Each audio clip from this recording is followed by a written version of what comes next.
From battlefield to bomb shelter, from home front to hospital, from volunteer rosters to victims lists, women experience war in distinctive, gendered ways. These are their stories. These are their voices. Welcome to Voices of Women at Wartime, a podcast by the Center for Women's Justice in Israel.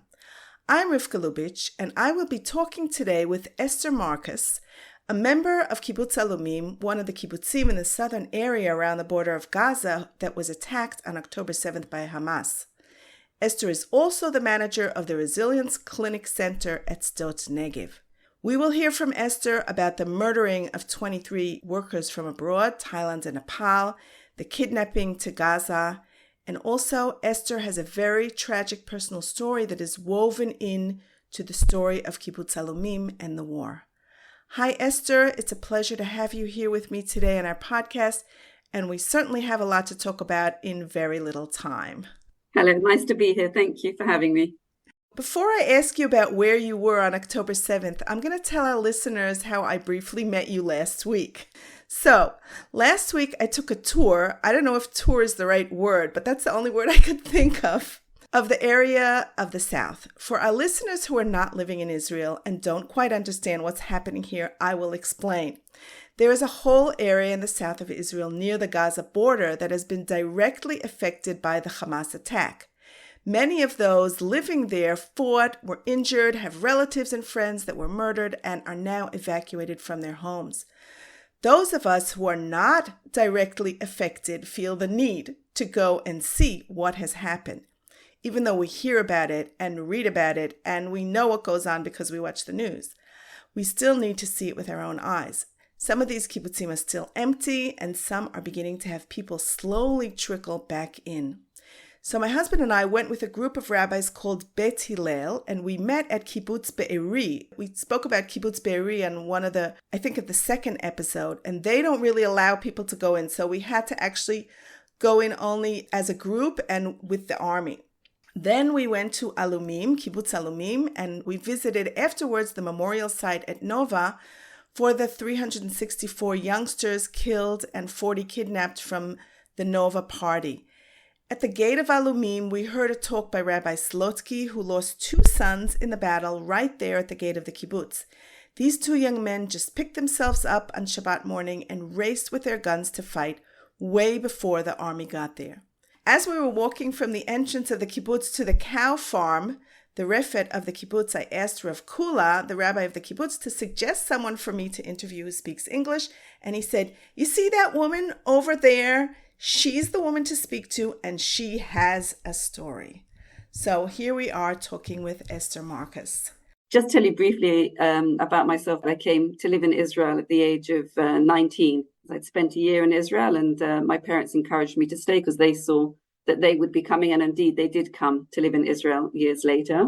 So I studied social work at Hebrew University and met my husband Stevie, and he had come out with a garin, with a group of people to kibbutz to make that their home and to strengthen the kibbutz. Is he Israeli or is he? No, English. He's also English like myself. We're both from London. And so we made our home there. He had come up to Jerusalem to meet a woman, basically, and it worked. And so we met and have 4 gorgeous, gorgeous children and now 3 lovely, even more gorgeous grandchildren. Of course. So the main story obviously is now the 7th of October, but I always say that we have to put this in its context of the fact that for 24 years we've been living with Qassam rockets, all kinds of different types of threats to our lives, be it fires or the tunnels. And, it's a constant given. That's part of our life. And very often people would say, well, why would you live there? Why do you choose to live there? And the answer is, first of all, because it's our home. I know that sounds cliched. It is fabulous, gorgeous, beautiful. I hope you were impressed with what the kibbutz looks like on a day-to-day basis. It is fabulous. We actually only saw the refet, the cow thing. We didn't go into the kibbutz. Yeah. I was there before. I was there a few years ago. It's beautiful, beautiful, beautiful kibbutz. It is beautiful, and it's a very positive, strong structure. It's a lovely community, which has meant over the years that yes, we've had to learn how to deal and cope with all the other things. which brings me to my work. I'm the manager of the clinic in the Resilience Centre, but we'll get back to that afterwards. And like everybody else on Kibbutz, on the 7th of October, I was in my home. It was actually my birthday the day before, is the 6th of October. So my married daughter and husband and 2 children came to be with us. And my son, who recently got married, and his wife were also staying with us. And my other son, who lives on Kibbutz, he was with his wife and their baby. So they were in a house just further down. And I actually got up very early on the 7th and opened the door thinking, oh, I'll just have a cup of tea outside. And within seconds, the alarms were sounded. And you could tell straight away that this wasn't normal alarms. Like, we're used to the alarms. We know what that's all about. We know to go to our safe rooms. But this was very different. And, you know, from 0 to 100, your stress levels go straight up. We went into our safe room. Now, my son-in-law, he has a pistol. And I think he straight away understood what was going on. Because literally within minutes, we received messages that we had to lock ourselves in the house, that we had to shut down all the lights and close all the windows and, you know, do whatever we could to keep ourselves safe. And we were told that there were terrorists inside the kibbutz. So I think Avram, my son-in-law, he was the first one who really understood what was going on. And when we went into the safe room, he had one handle on his pistol and one hand on the handle of the door, because you can't actually lock yourselves in the safe room. And it was just sort of minutes of us figuring, you know, what's going on here. And my daughter and husband, they have 2 babies, a 2-year-old and a little girl, only a month old. Now, as I say, we've been in the safe room before, but when we've been in the safe room because of an alarm attack, after a minute or two, you could come out. So it took us a while to appreciate that, no, this is going on and this is going on. Also, because of my work, I have what's called the hotline.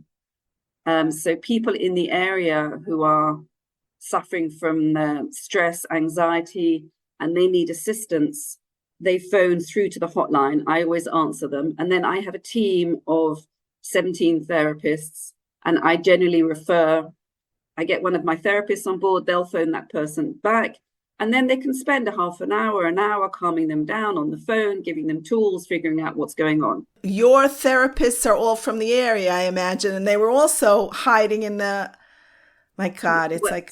So some are, some aren't.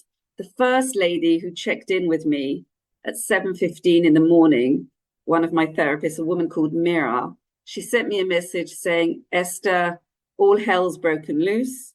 I'm available for whatever you need. Now, she is from Kibbutz Kfar Aza, which is just down the road. Oh my God. And that was the last I heard from her. And she was slaughtered that day, along with many other people in Kibbutz Kfar Aza. Although at the time, obviously, I didn't know. I didn't fully understand what was going on. I really didn't know what was going on outside. But I became aware that she wasn't available, and I just moved on to find another therapist. And then I was receiving phone calls from people all over the country looking for their children who were at the party, at the Nova party. So then I started understanding that this was much bigger than what was just happening inside Kibbutz Alumim. So inside my stomach, I'm trying to keep myself calm, keep myself focused. I didn't really want my daughter-in-law to hear these conversations, but I had to have them in the room. You were all in the room. How many people were you in the room, and how many hours were you there? 4, 5, 6, 8 of us in the room. 8 of you in that little room. Oh 6 adults and 2 babies, and I'm trying to find a corner to have these phone conversations. And they're also scrambling to find out more information. And then when you're all trying to be quiet, because if God the Hamas forbid. comes in, then Absolutely, we're miming and whispering, and we're religious, and it became clear that we had to in order to keep Yonatan, my grandson, quiet. I dashed out, brought the computer in, opened it up, the laptop, so that he could watch films. And fortunately, he doesn't get to watch a lot of films. His mother is quite so he was happy. Like that. Yeah, so for him to have it, he was so thrilled. It did keep him quiet. The time of his life. And hours. Yeah, he was For him, it was heaven, I suppose. I mean, that sounds crazy, but we were all going through hell, but you know what I mean. Yeah. How many hours were you like this?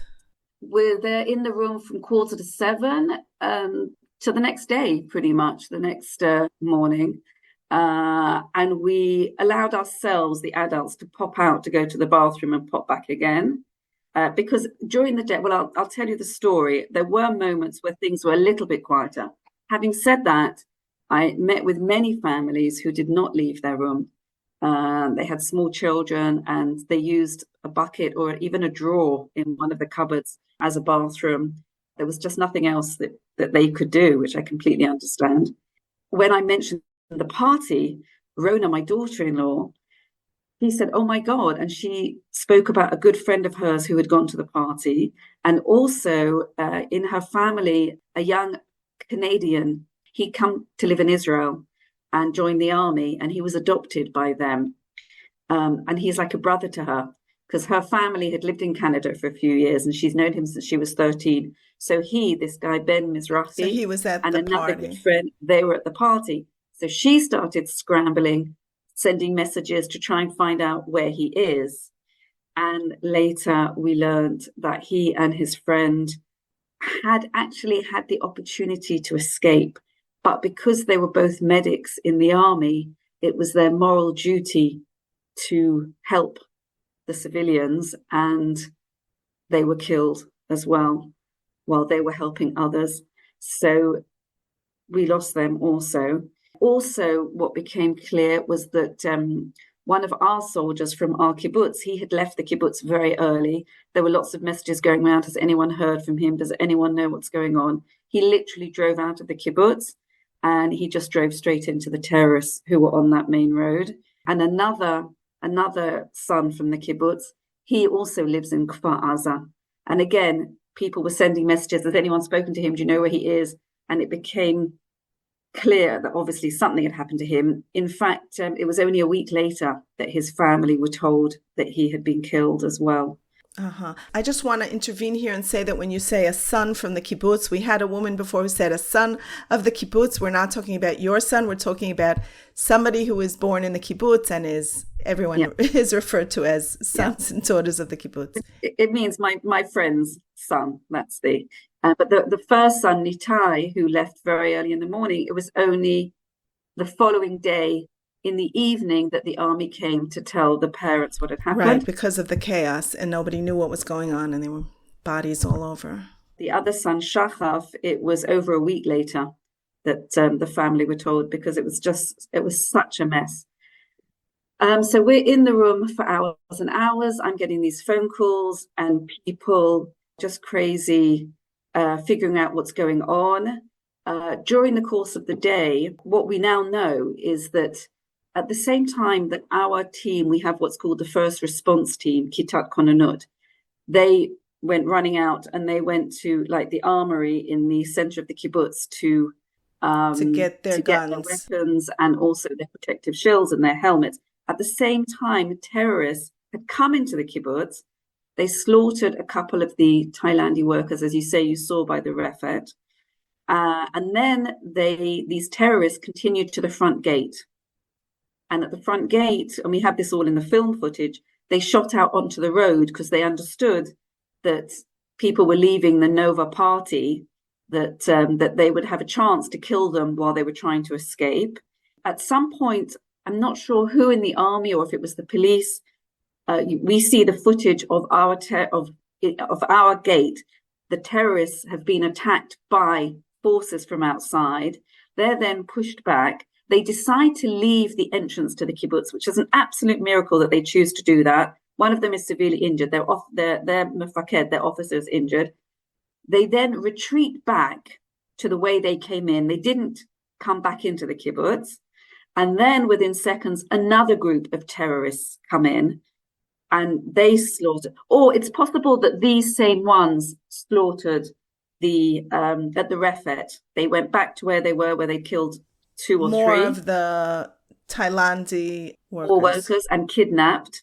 And you see on the film footage how they take them around the back of the Refet.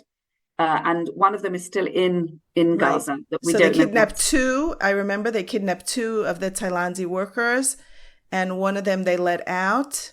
And he went back to Thailand, probably never to come to Israel again. And interestingly enough, they have come back, the Thailandese workers. It's quite remarkable. You're kidding. You I are am kidding. not kidding. To work? So, they actually came back to work? On purpose, even though the king of that's Thailand did not want them to. They feel so attached to the kibbutz, and they felt they had such a good experience. And what I forgot to mention, Stevie, my husband, worked in the Refet. So again, while I'm getting my phone calls, he's getting phone calls from these Thailandese workers. Mr. Stevie, what do we do? Where should we go? And he's also feeling helpless and basically tells them to go into the safe room. Is there a safe room near the Refet? Do they Yes. Okay. But actually, that, looking back, wasn't the right thing to do. He didn't know that there were terrorists right outside the Refet, but it meant for the terrorists they could just throw in smoke bombs, which they did anyway to where they lived. The place where they lived has now actually been pulled down because there was very little left of it. When we first went to see it, it's a huge fire has taken place there.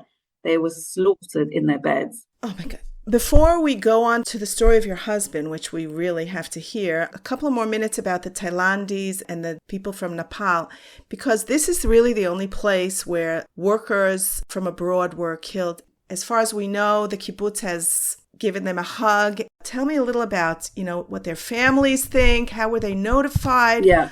What is the state doing for them? The people on kibbutz who work with them have gone over and above to take care of them. A couple were in hospital. Every day people from the kibbutz went to visit. The ones that survived, they came with us on the bus to Netanya. The following day we were evacuated. They came with us on the bus. We tried to communicate with them. And when we got to Netanya, they were given obviously rooms. And then within days, somebody came to write down their story, and we brought in a translator. And also it was really important, obviously they got in touch with their families straight away. And anyway, volunteers had come to give us clothes, so obviously they got that. People went specially to a Thai restaurant in Tel Aviv to bring them food that's their food, that they enjoy eating. And there's a lovely picture of them sitting like in the hallway in the hotel on the floor eating their food. And we just stayed in touch with them the whole time. When they went back, our understanding was that there was no chance they'd come again. But a few weeks ago, about 10 of them have come back because they said that Alumim for them was also their home. The program is, people think there's some myth that they think that we abuse these foreign workers that come over and they do the work because we're not working. But it's not like that. It's a special scholarship program that they come over to the kibbutz. They're trained in agriculture, so they're receiving credits for their university. Plus, they're getting actual training that they can then take back with them to Thailand to enable them to work on farms or set up farms there. That's amazing. That's how this whole program is set up, and it's hundreds around in our area, supported by both governments, etc., etc. And it is possible that there are places that they live where people aren't amazing to them, but Alumim really has always gone out of their way. We're a religious kibbutz. It's very important to us. That sounds awful. I don't mean it just because religious people would be nice and think about it. It's important to us to...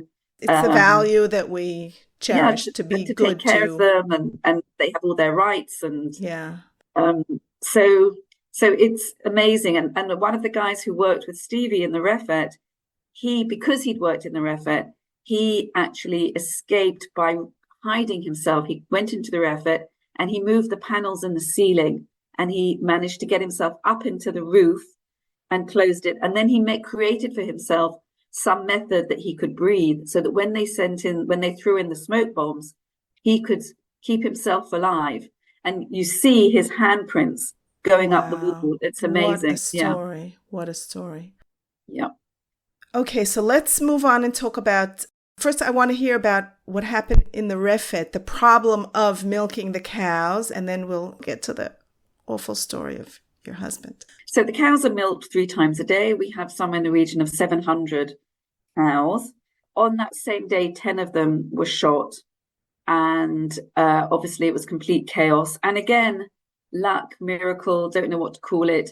When the terrorists came in, it wasn't the time of milking. The first milking had already finished by 7 o'clock in the morning. Otherwise, the kibbutz people would have been there, including possibly my husband. So when they came in and they shot the Thailandis, then cows were caught in the crossfire. But after we were evacuated, so on Sunday morning, that's when we were allowed out, and anyone who was staying with us could go. So my daughter and her family got in the car, shot Obviously. off. My son got in the car, shot off. And Stevie, my husband, was taken down to the refet with one of the guys from the Kitat Konanut, which I haven't gone back to. What's so super important to know is that on that Shabbat, these first responders, they were in battle for hours against terrorists, protecting us. And it's incredibly humbling. These are people who are my friends, who I live with. They literally put their lives on the line for their own families, for my family. 3 were injured severely. One, again, an absolute miracle. He survived. They said in the hospital, if he would have gotten there a few seconds later, that would have been it. So on the Sunday morning, one of this team went down with my husband, Stevie, to the refet to inspect the damage. And it was a huge amount of damage. They destroyed also it's like a special tractor that gives the food to the cows. So there wasn't a way of feeding. Like, they really knew what they were doing, and obviously shot holes through the big milk container so that any milk that you can milk you can't keep it. And how long can cows go without being milked? I mean, this is like torturing the cows. Exactly. So and on Sunday, when they talked to us about evacuation, Stevie and I were like, no, well, we're staying. Stevie, obviously, because of the cows, and me because of my job of resilience, and I have to be here to help other people. And it was literally only when my daughter yelled at us down the phone and said, get out of there. She said, do you not get it? How many orphans there are in the country? You want us to be orphans too? Which is now kind of ironic when we think what happened to Stevie. But it was just hearing her and understanding what she's going through something. I said to myself, oh my God, I can't put her through that. We're getting on the bus. So we left on Sunday. The cows weren't fed or milked for a few days. And normally they give 40 litres. It went down to 17 litres because obviously they were contaminated, disease spread. And exactly what was Stevie's job, which was looking after herd health, was through the window. There was probably stress and all that also among the cows. I mean, there must have been chaos when they had... Oh, absolutely. But he came back a few days later, by which stage volunteers from another kibbutz, Yavne, had also hooked up to us. They bought special tractors that they had. And it was probably 4 days, something like that, that they hadn't really been milked or fed. And that's when they began the rehabilitation of the refet. It's good income for us, for the kibbutz. And obviously that was severely affected. I just want to explain that Kibbutz Yavne, which is a different kibbutz, they stepped in and they just sent their people over to do the job of all these people that were evacuated and to save the refet. Absolutely. And when things are awful, what you really see is the goodness in people. And that's really what has been keeping us going all this time, believing in the goodness as opposed to the evil that we saw on that same day.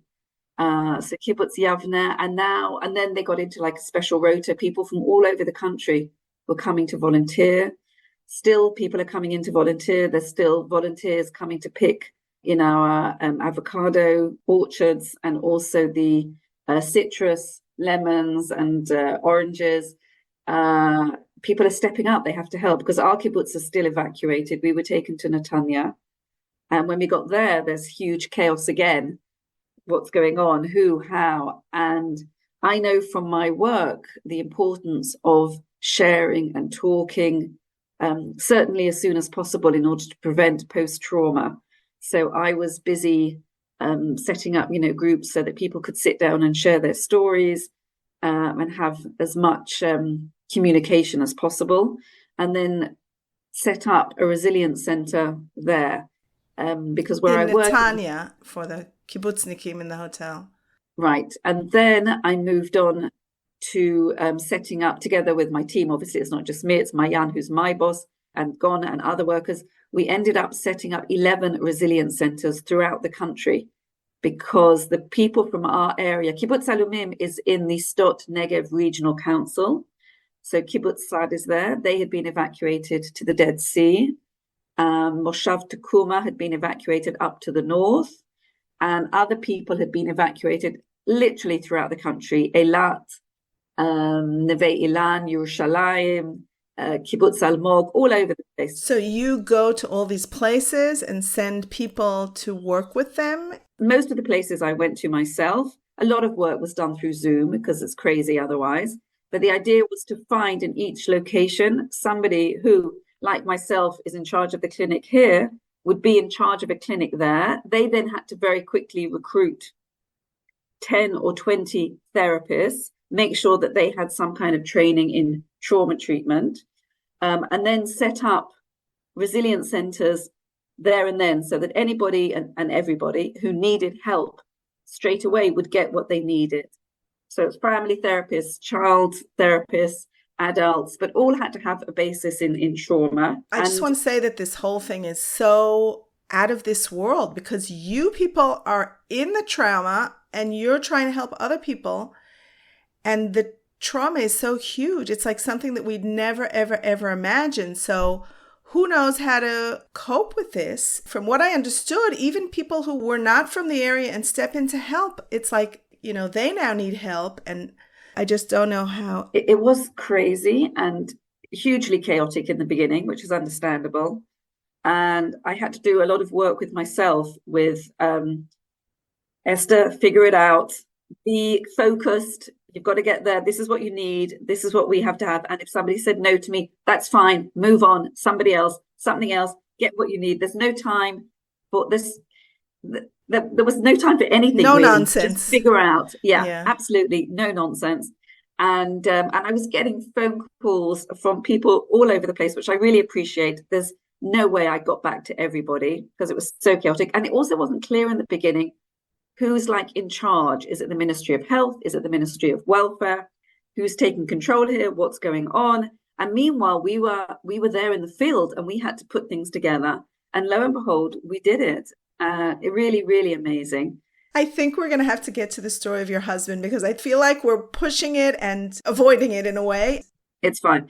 So throughout the week, myself and my husband had gotten into a routine that Sunday morning he was going back to the kibbutz, looking after the cows, sleeping at night in the safe room that we have on the kibbutz, which was on a little mattress on the floor. And I was spending the week running around all these different resilience centers and piecing things together. Slowly but surely, though, I was coming back to work in my office, which is down the road from the kibbutz. And he and I were just talking about, you know, maybe we should think about not being in the hotel the whole time. Should we sleep overnight on kibbutz? What was our future? And Hanukkah came along. And he really enjoyed coming back to Netanya for Shabbat because then he saw his mates and he could hang out. So on Sunday morning, which was just into Hanukkah, that would be like the third night, I drove him back to Alumim. He went straight to the refet. I was organized and went to work. I had to come back to kibbutz for something. So I did. And I said goodbye to him. And that was the last time I saw him. And later on that day, he went to the shul to light candles. They actually let him light candles. It was the fourth candle. He went back again to the refet just to make sure everything was okay. And then he went home to shower. And he was literally standing and had a cardiac arrest and fell onto the couch. But only the next morning we knew this. The next morning when he didn't show up for work, they had to smash the window, the back door to get in because he had locked himself in because he'd had a shower, which was a whole other thing that all this time, people didn't know if terrorists were still around. Although they had gone through everywhere, the army, they looked and looked. There was no 100% certainty that there couldn't be terrorists still hiding somewhere. So people were still locking themselves in. Yeah, that's why he locked himself in the house. So the next morning, and I had gone to my daughter. She'd had a Hanukkah party for the family. So I was driving back to Kibbutz and received the phone call telling me that he had died. Wow. So I've read about that in all kinds of places and, heard this story of your husband who obviously died from the stress and this whole story. It's like the ripples of what goes on. It's just too terrible. I don't know how you are. I mean, I don't even know what to say. Yeah. But I don't really know how I am either. That's okay. It feels like you're just on some kind of a battery and you're just like, you're going, maybe in a couple of years you'll settle down and figure out. I think my brain is overloaded. I think it was already overloaded when this happened. Shocking, obviously. And again, I had to function, tell my children it was very important to me that they heard it from me. It was important for me also that if they wanted to come to the kibbutz, to the house, to say goodbye to him, they could. My sons did. They came. My daughter was actually in Eilat. She had to get on a plane to get back, and that was a whole spiel as well. And my husband's father and sister live in England, so I had to phone his sister, and she that day then had to go and tell his 88-year-old father that Stevie had died. And then we chose to wait another day. My sister-in-law quite rightly wanted to make sure that he was okay before she flew out, and then we had the funeral. And we were allowed to bury him in Kibbutz Alumim, but people couldn't actually come to the funeral because of the war. So again, Kibbutz Yavne stepped up, and we had like a special ceremony there, and hundreds of people came. It was just remarkable. And you're not supposed to on Hanukkah have divrei hesped, like to say goodbye. Right, but you did. The rabbis were wonderful. Our rabbi was wonderful. Their rabbi was wonderful. And so when we actually had the funeral, there were supposed to be a few people. There were probably more like 50 people. It shouldn't have been that many. And I'm very happy to say that I played one of his favorite songs. My husband was a huge heavy metal fan, and we used to joke about at funerals what song you'd have played for you. And he chose a song which is actually 17 minutes long. So I didn't honor his respect, his wishes, because I couldn't even remember. I didn't remember which song it was, but I played something else by Aerosmith, and that was good that I knew I could respect. Yes. Thank you so much, Esther. I'm really wondering how you cope with all this, and it was not an easy interview. Even in preparing the notes, I was crying. Thank you. You and your friends at Kibbutz Alumim have such a long and hard journey awaiting you, and I'm hoping that life is just stronger than anything, and I want to wish you all the best. Thank you. Thank you. I really appreciate it. And also to you and to all listeners, it's so important to hear stories, to tell stories, to keep the connections. And that's really what's going to keep us going. It's those connections and love and support. Thank you. Okay, I also want to thank our listeners for tuning in today. By listening to this podcast and giving women's voices your attention, you give them power. If you, like us, agree that women's perspectives are essential to the Israeli narrative, subscribe to the Voices of Women at Wartime wherever you get your podcasts, give us a rating, and encourage your friends to listen and subscribe too. If you have thoughts, questions, or comments, we'd love to hear from you. You can reach out to us on social media on the Center for Women's Justice page on Facebook, Twitter, Instagram, or LinkedIn. In addition, we appreciate any amount via our donation button that will help support our work. Thank you, Rabbi Scott Kahn, for recording and editing. I'm Rivka Lubitch from the Center for Women's Justice. Be well and stay safe.